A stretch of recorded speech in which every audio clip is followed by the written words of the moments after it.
Hello. This video is about correctly explaining for the first time the gyroscopic effect.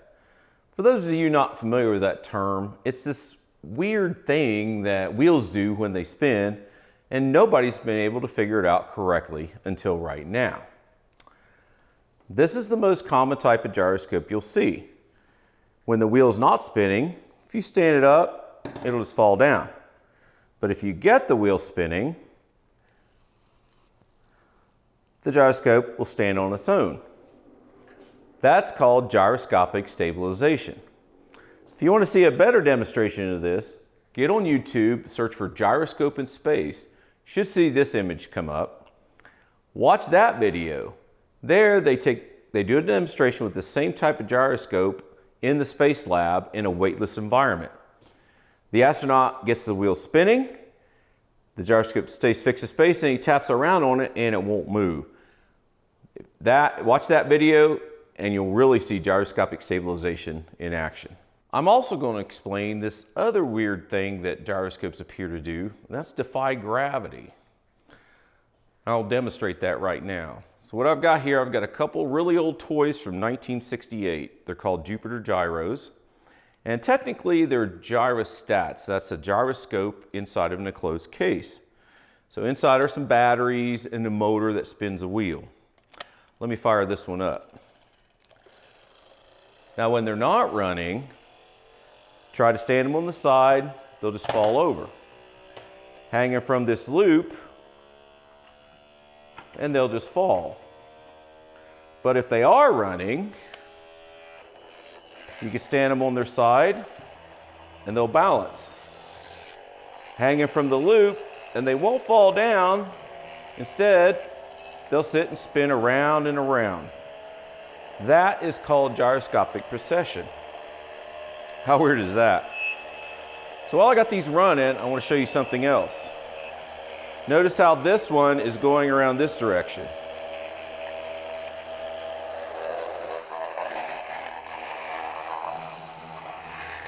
This one rotates the other way. Why is that? Because in that one, I put the batteries in backwards, so the motor's spinning backwards. And what does that tell you? Direction of spin makes a difference. So I'm going to explain all this in two ways. First, really simply, for those of you that just want to know why all this happens. And then I'll explain it in a more complicated way, and I'll show you my new mathematics for those of you that are more into physics and would like a deeper explanation. First, a simple explanation. If you have a spinning wheel and you rotate it, and it's not allowed to move any other direction, just spin and rotate, here are the forces on the disc. These arrows represent pulling forces.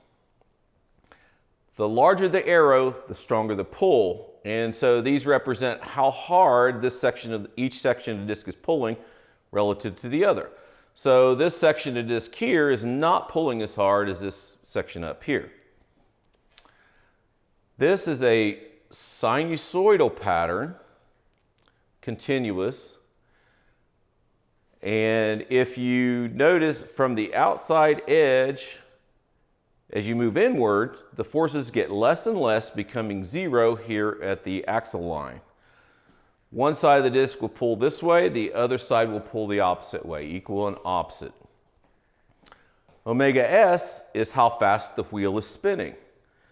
Omega R is how fast the wheel is rotating. Note the directions are specified on this drawing. Now, if you were to reverse one of these directions, then the force pattern would reverse. For example, here we've kept the spin the same, but we reverse the direction of rotation. Reverse one direction and the force pattern reverse.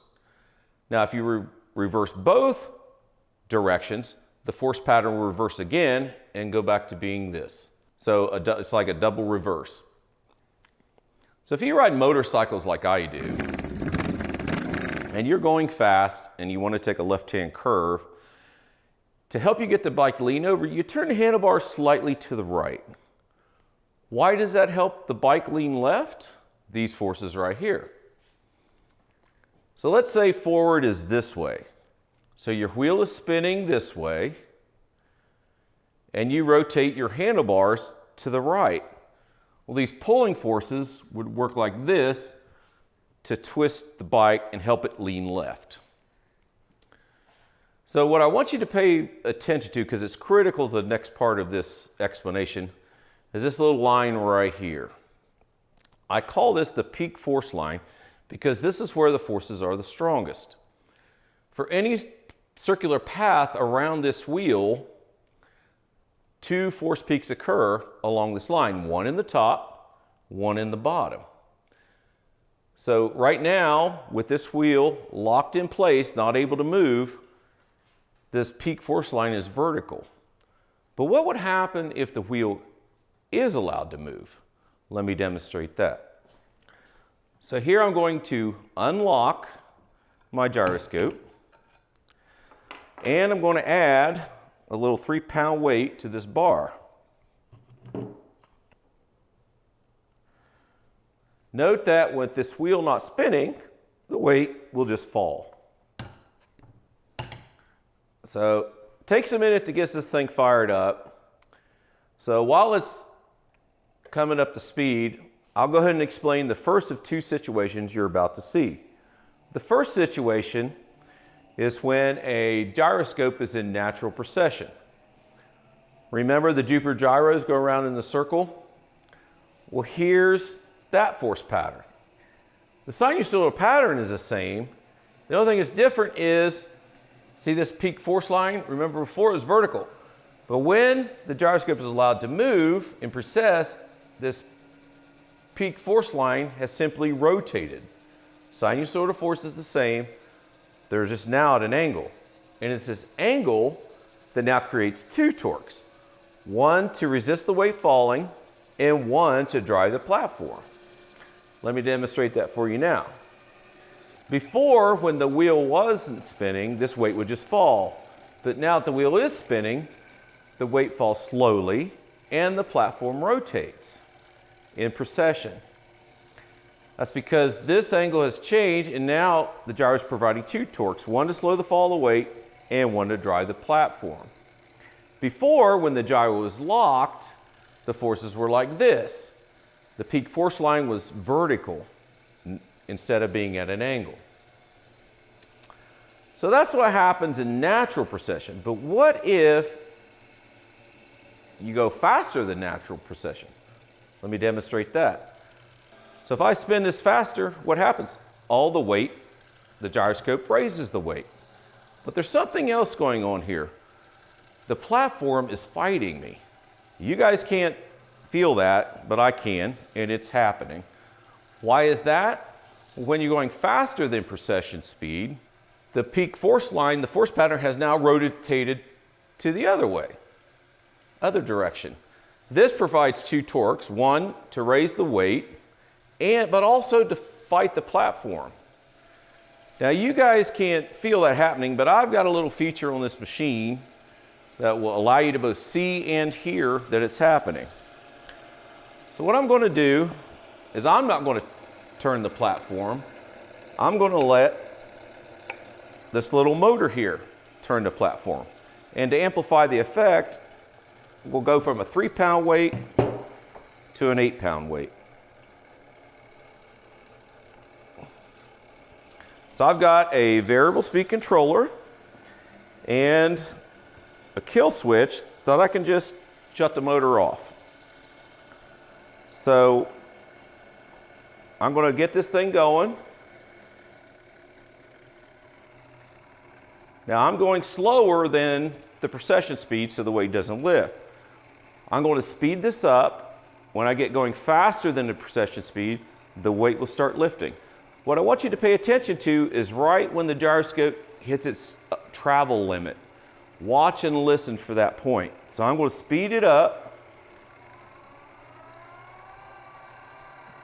Watch and listen. Right there. I hope you heard that. If not, let me try it again. I'm going to kill the motor. We'll start it again.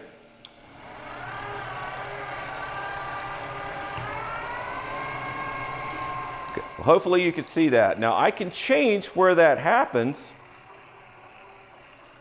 simply by slipping this metal block in here and changing the gyroscope's upward travel limit. So let's do it again.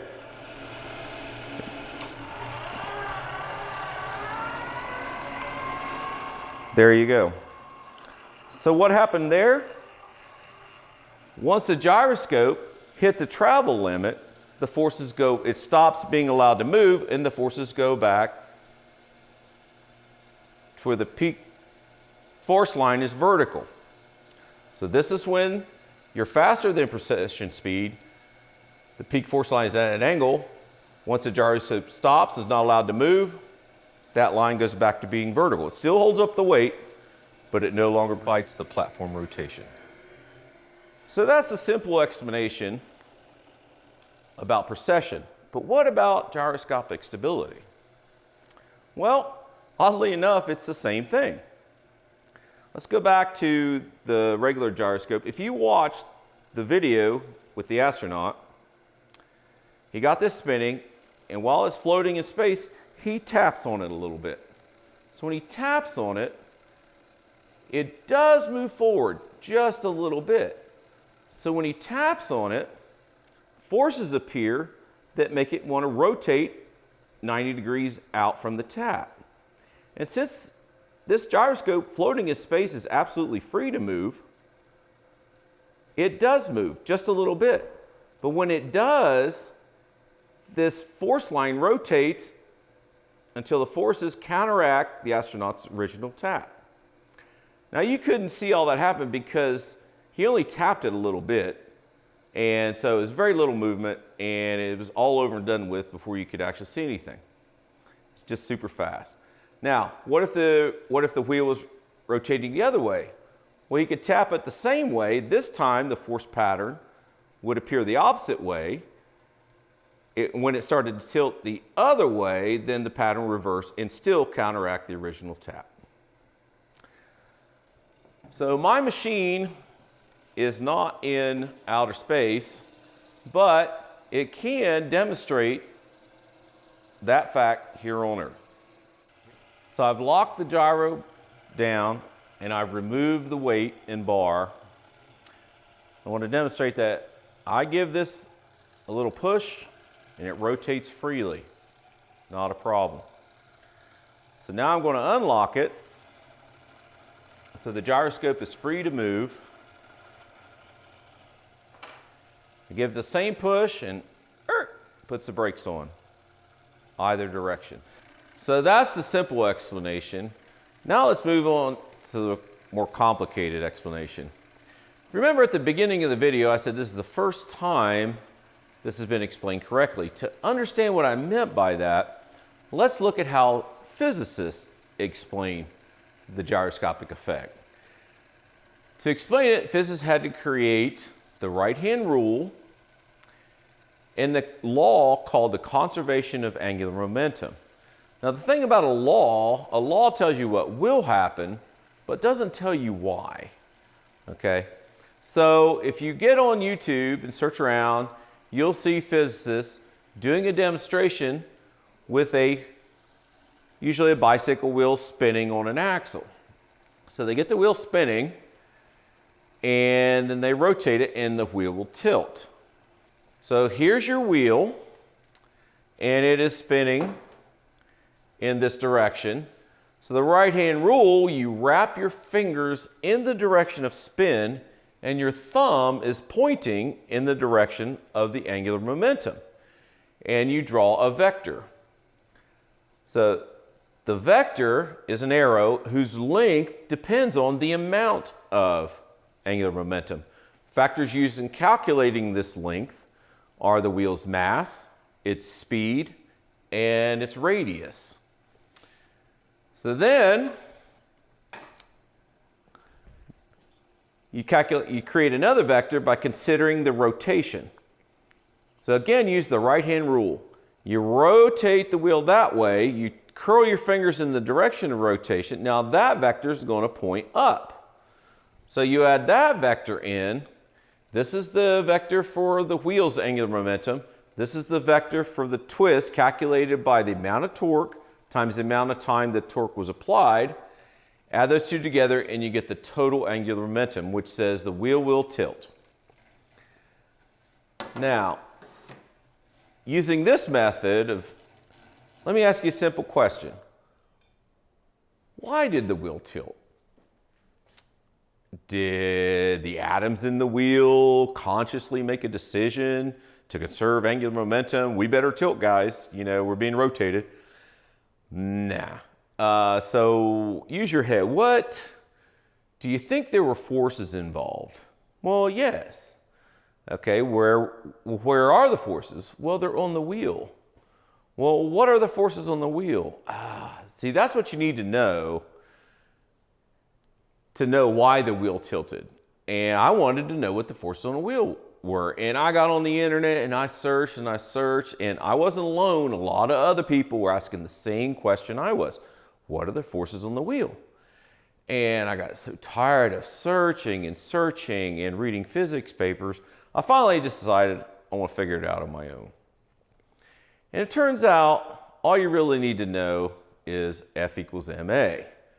Whenever a mass is accelerated, there are forces involved. So if we can figure out how every part of that wheel is accelerated at one time, then we just multiply by the mass involved and we get the forces. And so that's what I did. To make it simple, let's just consider this quarter of the disc right here. So when this wheel is rotated, all these points along this section start and stop at the same time. But different points along this section travel different distances. What's the pattern are they traveling in?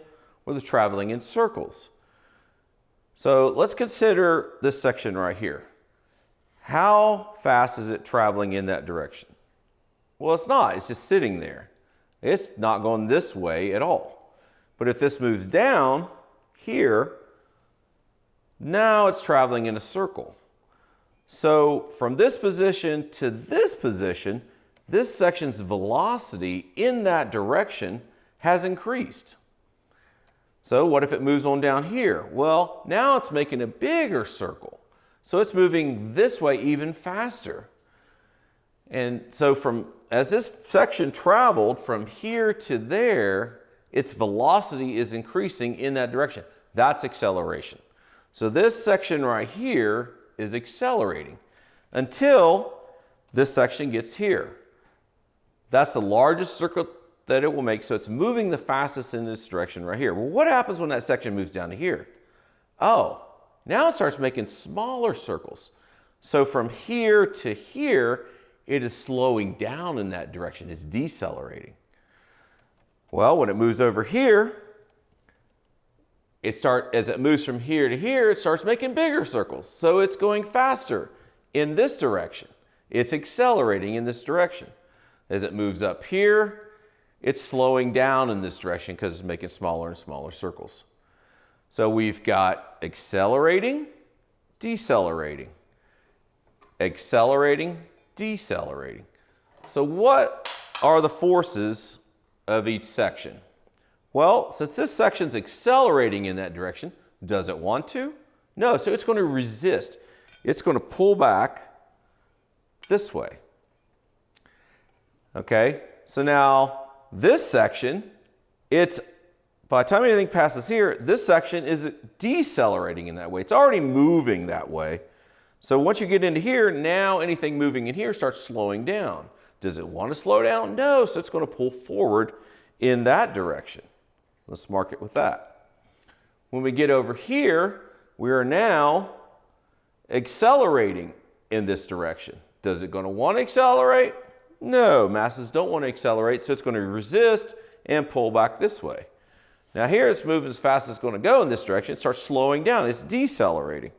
Is it going to want to slow down? No, it's going to want to pull forward because it's already heading that way and it doesn't want to slow down. So that's the rough idea. The top half is going to pull that way. The bottom half is going to pull this way, just the opposite. But let's see if we can get this more precise. Let's bring in the calculus and trigonometry and get more precisely what happens each little point around the disc. So here's the wheel.